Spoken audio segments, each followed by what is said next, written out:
Hey everyone, and welcome to The Explainer. Today, we're going to absolutely demystify a super common, honestly, kind of annoying household nuisance and empower you to just tackle it yourself. That's right, we're talking about how to fix a leaky faucet. And look, you really don't need to be a professional plumber to handle this, I promise. By the time we wrap up here today, you're going to be ready to take on that dripping sink with total confidence and, keep some of that hard-earned cash right in your wallet. Okay, let's dive into this. Our roadmap for today is pretty straightforward. 1. The cost of a drip. 2. Know your faucet type. 3. Gathering your tools. 4. The step-by-step fix. And finally, 5. Testing for victory. Section 1. The cost of a drip. So, you might look at a slow, steady drip in your kitchen or bathroom sink and think, it's no big deal, right? But 400. Think about that number.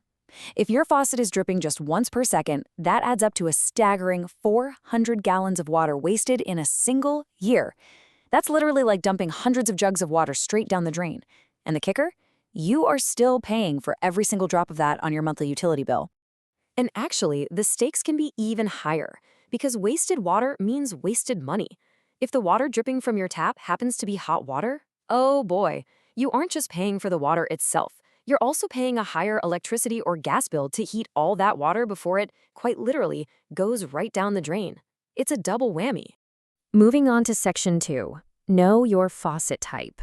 So, if you live in a northern home, you're mostly going to encounter one of 4 main types of taps: compression, ball type, cartridge, or disc. Now, compression taps, they are definitely the most common. If one of those is dripping from the spout, the culprit is almost always a worn-out washer. But if it's leaking around the handle itself, it's usually just a worn-out O-ring. The other types, the ball, cartridge, and disc, they have slightly different internal mechanisms, but the whole concept of just replacing worn-out seals remains exactly the same. And this brilliantly illustrates the difference between the two most common offenders. Think of a compression top like a little elevator. It uses a stem assembly moving up and down to stop the water. A ball-type tap, on the other hand, relies on this hollow ball, along with these tiny little valve seats and springs to control the flow and the temperature. When a ball-type faucet leaks, it's almost always those tiny worn-out seats and springs that are to blame. Now, here is a really specific, kind of nerdy detail you'll want to look out for if you ever open up a ball valve faucet. Depending on how old your hardware is, this internal piece called the cam and packing is going to look different. If it's black and white and you see an adjusting ring on it, you've got an older model. Newer models feature a gray cam and packing, and they don't have that adjusting ring at all. Figuring out this exact detail is absolutely crucial because it ensures you buy the perfect replacement parts at the hardware store. All right, Section 3, gathering your tools. Let's set you up for success before any disassembly even begins. Your toolkit is super basic. You're going to need a 1/8-inch Allen wrench, some needle nose pliers, a pair of tongue and groove pliers, people usually call these channel-type pliers, a couple of basic screwdrivers, and just a little dab of plumber's grease. Or, honestly, Vaseline works in a pinch too. That is literally the whole shebang. So, the crucial point here is that using the right tool prevents you from damaging your nice, expensive sink fixtures. When you need to unscrew the internal stem assembly or that main dome-shaped cap, using proper channel-type pliers gives you the heavy-duty grip you need without stripping the metal or just straight-up breaking the hardware. Which brings us to Section 4, the step-by-step fix. Okay, we're starting the critical disassembly phase. Step 1, and please don't forget this, completely shut off both the hot and cold water supply valves underneath your sink. Step 2, turn on the faucet just to let the last of that remaining water trickle out so the lines are fully drained. Step 3, remove the handle and the cap. Now, quick warning right here.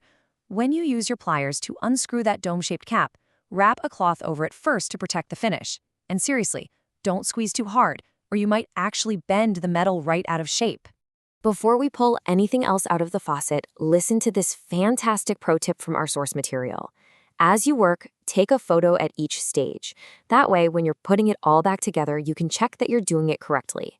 I love this because it completely eliminates that fear of forgetting how the puzzle fits back together. Seriously, use your smartphone to your advantage. It is your best assistant. Let's move to the core of the repair and see how this builds. Step 4, pull out the internal parts. That means extracting the round metal stem or the ball, cam, and packing depending on your type. Step 5, look down into the valve and use your Allen wrench to pry out those faulty culprits, the old seats, the springs, or the O-rings. Step 6. Right before you pop the shiny new replacement parts in, prep them by rubbing on a nice little coat of plumber's grease or Vaseline. This guarantees a perfect watertight seal. Now, pause right here for an absolutely ingenious trick. Before you put the whole thing back together, you actually need to flush the water lines to clear out any built-up mineral debris. You do this by turning on both the hot and cold water completely and letting it run for about a minute. But wait, since the faucet is totally disassembled, water is going to shoot literally everywhere. So, what's the solution? Just put a bucket upside down over the top of the faucet. It directs that pressurized water safely right down into the sink basin. It's a total game changer. All right, once those lines are flushed and you've remembered to turn the water supply off again underneath the sink, let's do the final reassembly. Step 7. Insert your new pre-greased seats, springs, or washers. Step 8. Reassemble the stem or ball assembly, just making sure to align any alignment pins perfectly with their slots. Step 9. Carefully replace the cap. And I cannot stress this enough, gently screw that cap on using only your hand at first so you don't accidentally cross-thread it. Finally, replace the handle. Section 5. Testing for victory. Go ahead and turn those water supply valves back on. Now try what we call the paper towel test. Run the water up top and place a completely dry paper towel under the drain and the supply lines way down beneath the sink. It's just a really neat visual trick that will instantly highlight any hidden drips you might miss with the naked eye. And honestly, to be absolutely certain, you might even want to leave a bucket underneath the sink for a day or two just to catch any super slow leaks before you officially declare yourself a master plumber. So, if that paper towel stays dry, you've won. You've successfully fixed the leak, saved money, conserved a ton of water, and learned a highly valuable skill. Which brings us to our final thought for the day. What other simple repairs are just hiding in your home, waiting to save you money? Take a look around. You are vastly more capable than you think when you just break things down step by step. Thank you so much for joining me on this explainer, and hey, happy fixing.